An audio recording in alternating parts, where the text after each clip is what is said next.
Jadi seharusnya ini logika saya. Kalau mau betul-betul melawan total. Artinya nggak perlu ngikutin skenario mereka. Karena mereka nggak ngikuti skenario hukum. Mereka sangat punya pandangan yang sangat jelas melalui Mahfud MD mengatakan bahwa demi kemaslahatan masyarakat, konstitusi bisa dilanggar.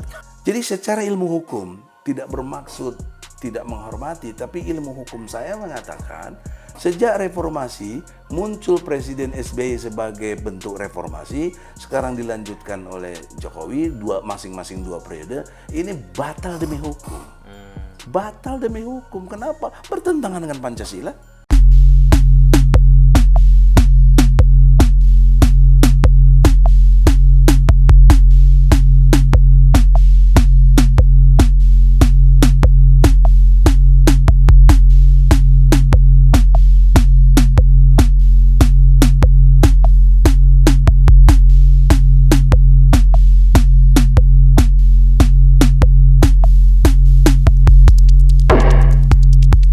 Berarti Abang menyimpulkan 2 nomenklatur tadi ya, perbuatan tercela dan melanggar undang-undang itu memenuhi unsur pasal 7A. Begitu? Memenuhi dong. Tindak lanjutnya? Ke DPR mintanya apa itu? Tindak lanjutnya DPR yang saya bersyukurnya Fadel Muhammad setuju. Oh. Saya dukung. Begitu kata Fadel Muhammad. Di depan Abang? Depan saya. Di belakang nanti gimana? Nggak tahu. Oke. Kalau Asrul Sani netral-netral aja saya lihat. Kan yang terima saya 2. Fadel Muhammad dengan Asrul Sani. Nah, jadi daya dukungnya ini sangat penting buat saya. Kemudian saya akan tindak lanjuti bersama antum, berkenan kita sama-sama untuk gugat. Karena belum ada peristiwa gugat presiden dan DPR. Untuk fungsinya apa? Kalau kita ngerti negara hukum, maka pengadilan itulah yang tertinggi. Presiden sekalipun harus tunduk pada perintah pengadilan. Nggak boleh, nggak. Ini namanya supremasi hukum. Nah, ini diakui di negeri ini. Kita negara hukum. Maka saya mau coba teori ini. Bisa nggak para hakim berani tergerak hatinya untuk melakukan pengadilan terhadap DPR dan Presiden. DPR apa? Jalankan fungsinya saja, kami nggak minta lain-lain. Fungsi kau DPR itu mengawasi, membuat legislasi, budgeting. Jalanin, ini nggak jalan. Nggak jalan. Kalaupun jalan apa? Nggak ada hebatnya. Walaupun di situ ada partai Islam, partai apa. Legislasi saya kritik keras itu justru. Tapi legislasi jadi, undang-undang Omnibus Law lolos. Ya artinya nggak jalan di sini.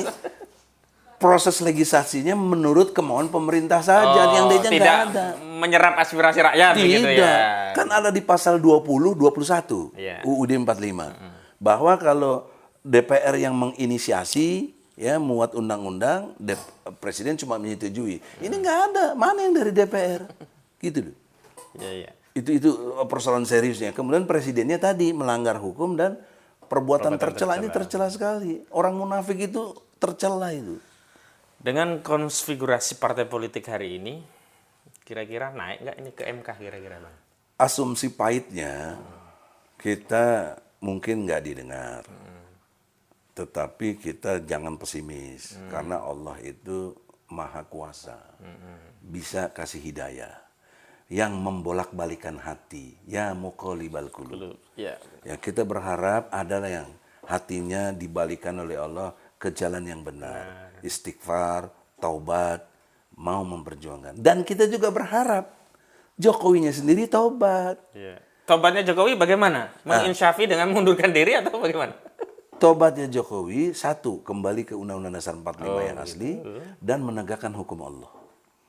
2 syarat itu. 2 itu aja. Kalau itu 2 itu jalan, Jokowi taubat, ya kita harus dukung dia dong. Dia taubat, masa orang taubat gak didukung? Iya.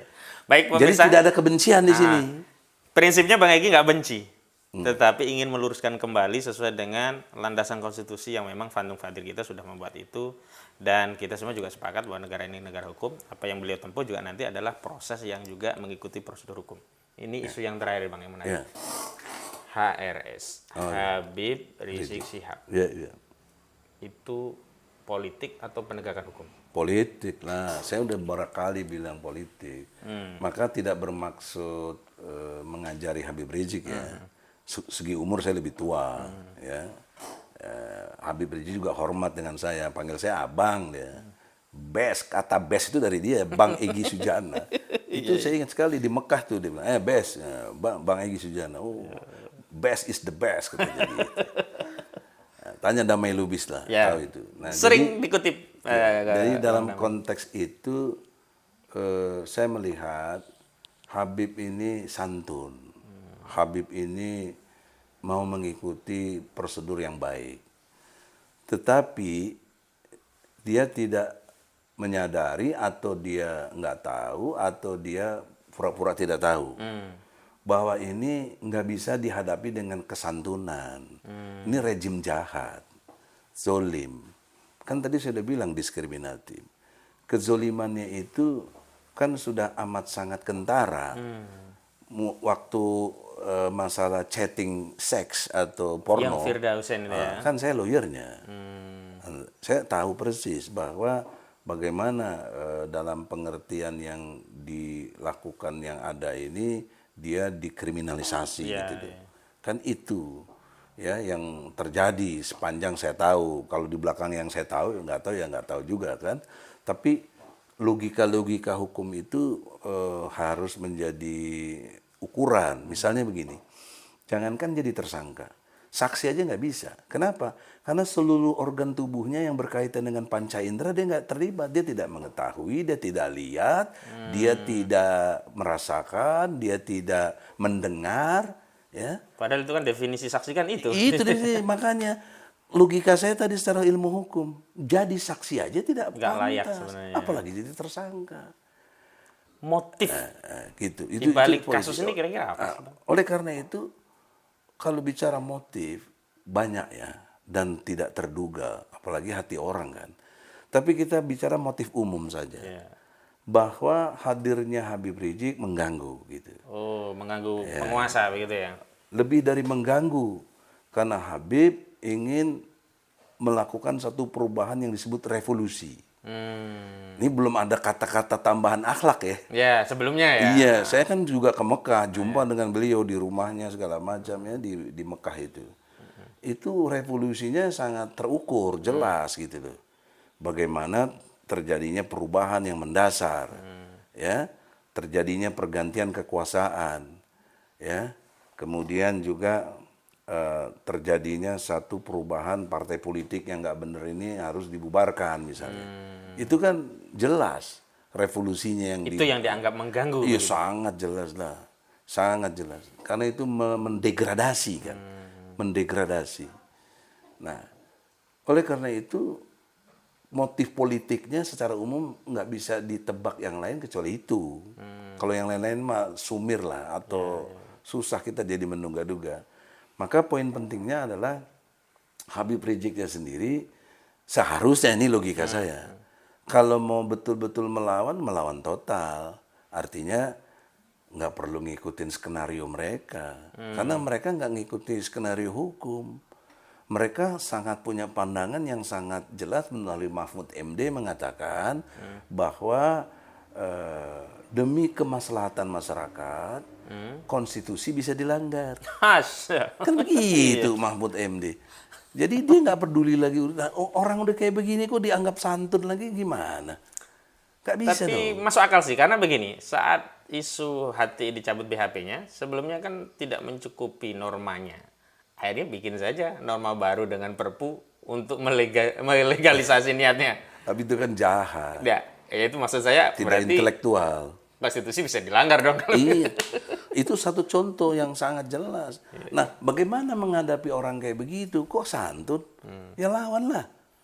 Nah, dasar saya surat Al-Anfal, ya, ayatnya 15. Jadi kalau kamu bertemu dengan orang kafir yang memerangi kamu, jangan kamu mundur.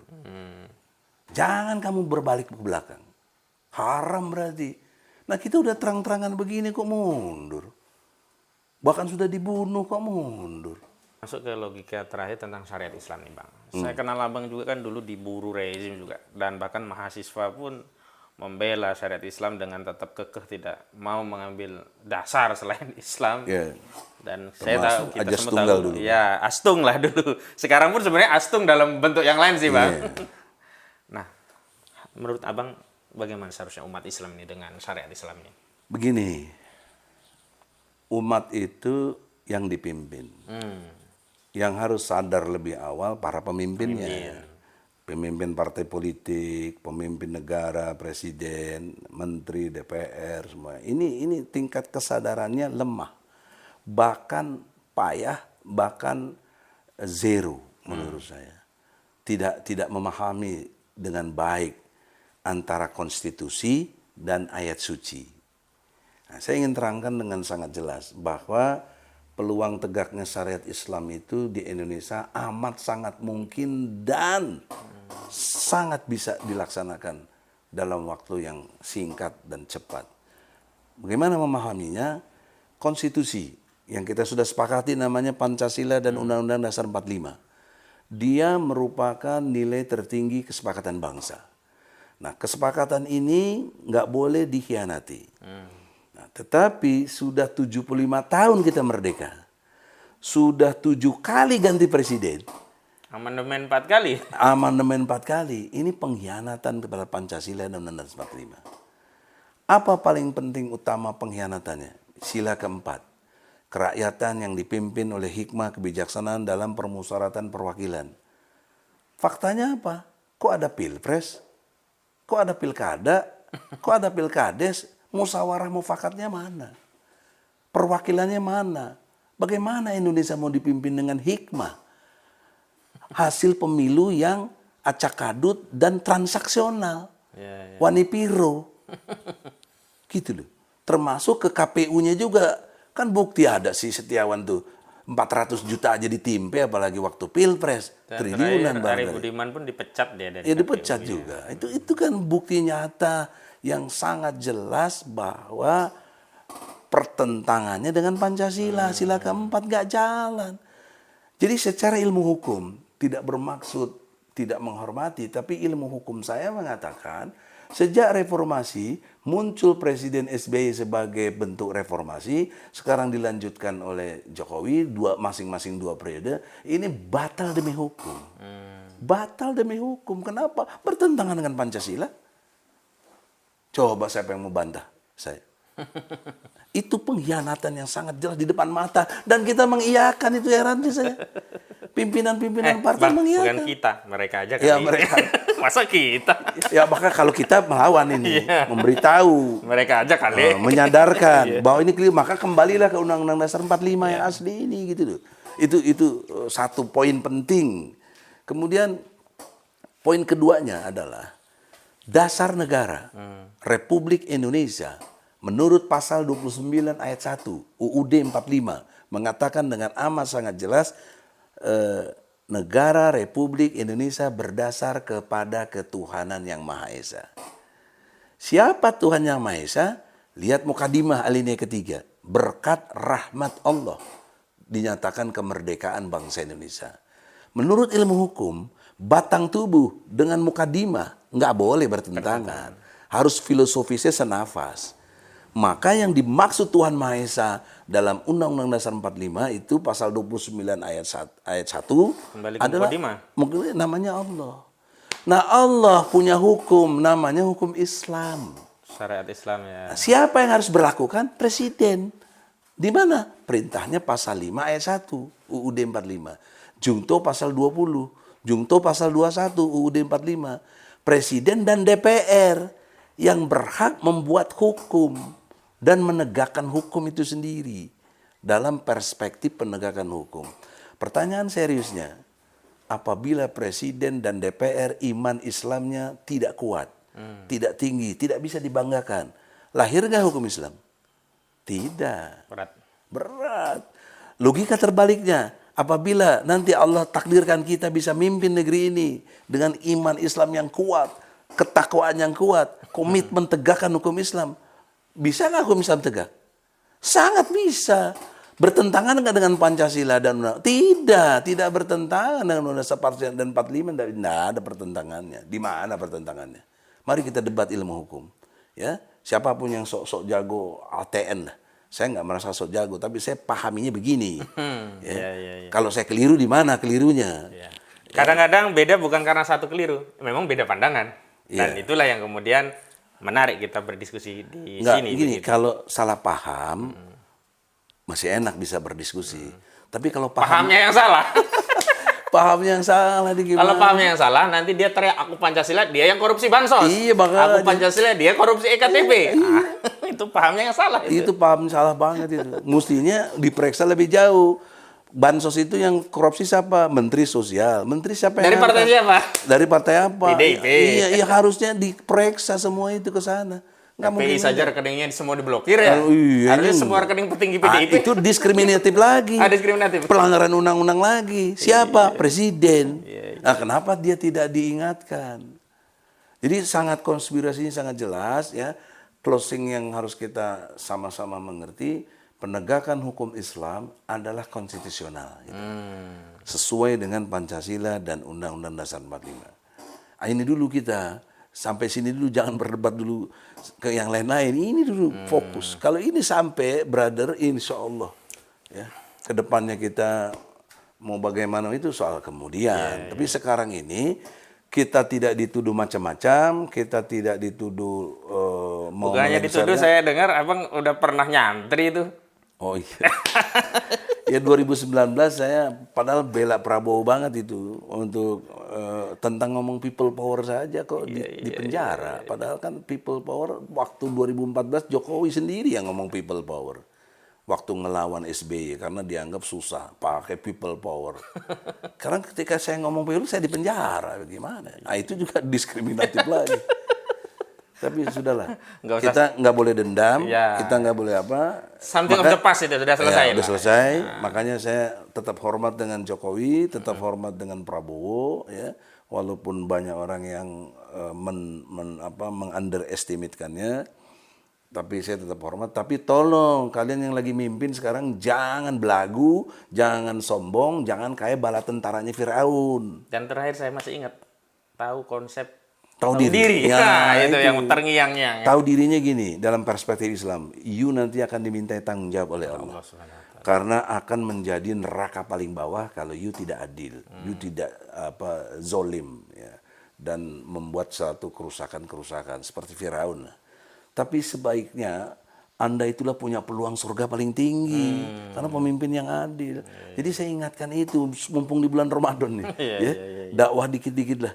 Enggak, ini semuanya dakwah, jangan dikit. Makanya Presiden Prabowo, tolong ingat Anda adalah ngakunya Islam. Jangan nggak konsisten dengan itu. Anda punya peluang besar masuk surga, udah enak hidup di dunia, jadi presiden, jadi menteri, enak banget kalian tuh. Nanti kalau kalian nggak adil, kalian neraka jahanam. Nah, baik Bang. Terakhir nih, harapan Abang untuk masa depan negeri kita yang kita cintai ini. Mayoritas penduduknya Muslim, dengan sumber daya alam yang melimpah, tapi kok masih seperti ini kehidupan itu?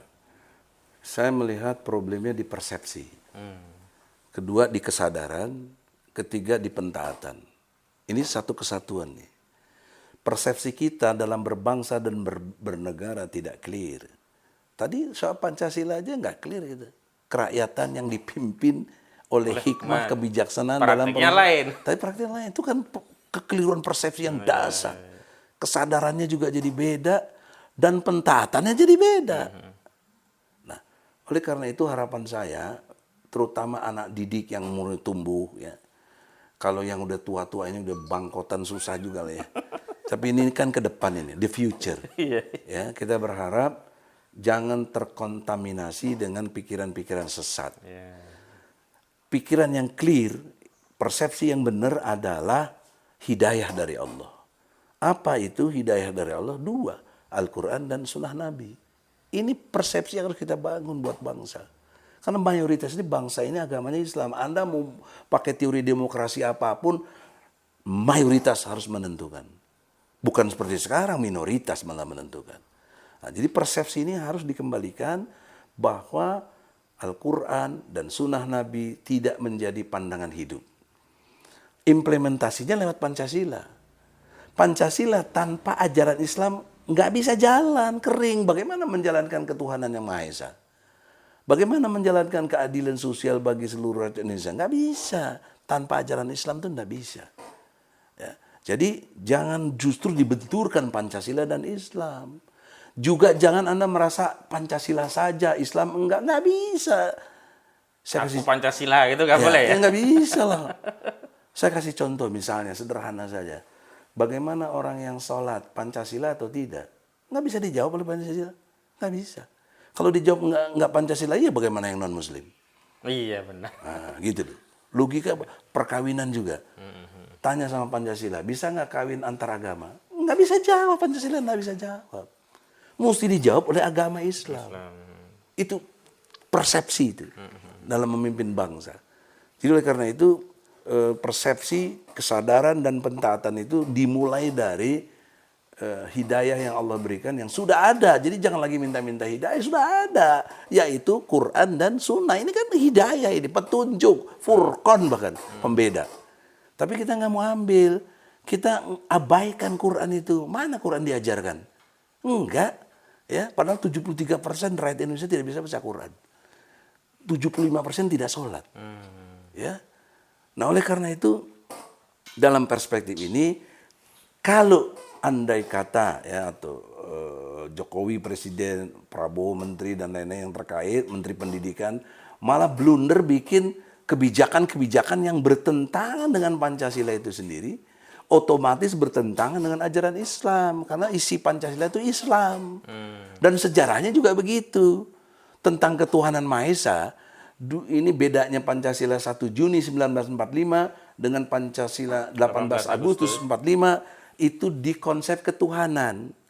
Kalau 1 Juni 45 konsepnya ketuhanan yang berkebudayaan. Yang Soekarno itu ya. Yang Soekarno. Ini nggak dipakai. Dan Soekarno sendiri sudah legowo. Apa argumentasi saya? 2. Soekarno ikut tanda tangan Piagam Jakarta. Kedua, Soekarno buat dekret presiden. 5 Juli 1959. Terakhir mau diperas lagi balik ke 1 Juli. Itu bertentangan dengan dekret, bertentangan dengan Pancasila, bertentangan dengan nenek moyangku namanya Soekarno itu yang sudah setuju. Oke, pemirsa, demikian podcast kita. Bagaimanapun ini adalah diskusi. Apa yang disampaikan oleh kita berdua ini adalah pendapat. Jadi jangan dirubah. Pendapat menjadi hoax, pendapat menjadi pidana, pendapat menjadi ITE, pendapat menjadi pencemaran. Tidak, ini pendapat. Yang kedua, ini adalah bagian dari hak anak bangsa, sekaligus kewajiban dan juga tanggung jawab untuk memberikan perspektif bagi negara ini, bangsa ini agar lebih baik itu seperti apa. Bukan kemudian dianggap makar, kemudian ditangkapi begitu. Semua adalah bagian dari berpendapat, berdiskusi, memperbaiki negeri yang itu dijamin oleh konstitusi. Setiap warga negara punya hak kebebasan berserikat, berkumpul, dan menyatakan pendapat. Podcast kita, Perspektif Advokat, itu adalah bagian dari cara untuk menghadirkan berbagai perspektif, berbagai pendapat, berbagai solusi dari seluruh elemen anak bangsa yang dikembalikan juga untuk bangsa ini, negeri ini, agar bisa menjadi negeri yang baldatun thayyibatun wa rabbun ghafur. Sekian dari kami. Mudah-mudahan jumpa lagi Bang Egy. Mudah-mudahan sehat selalu, panjang umur, amin, ya dan Allah, diberikan kesempatan melihat Islam tegak di bumi Allah. Amin ya rabbal alamin. Jadi presiden Republik Indonesia. Ya, itu. Yang ke-8. Ya. Insya Allah itu hasil podcast kita. Selamat menjalankan ibadah Saum Ramadan. Mudah-mudahan di ujung Ramadan ini kita benar-benar menjadi pribadi yang takwa, sebagaimana tujuan daripada Saum Ramadan itu adalah untuk menjadikan kita semua bertakwa. La'allakum tattaqun. Amin ya Amin Allah. ya rabbal alamin. Terima kasih kembali Adinda. Ya.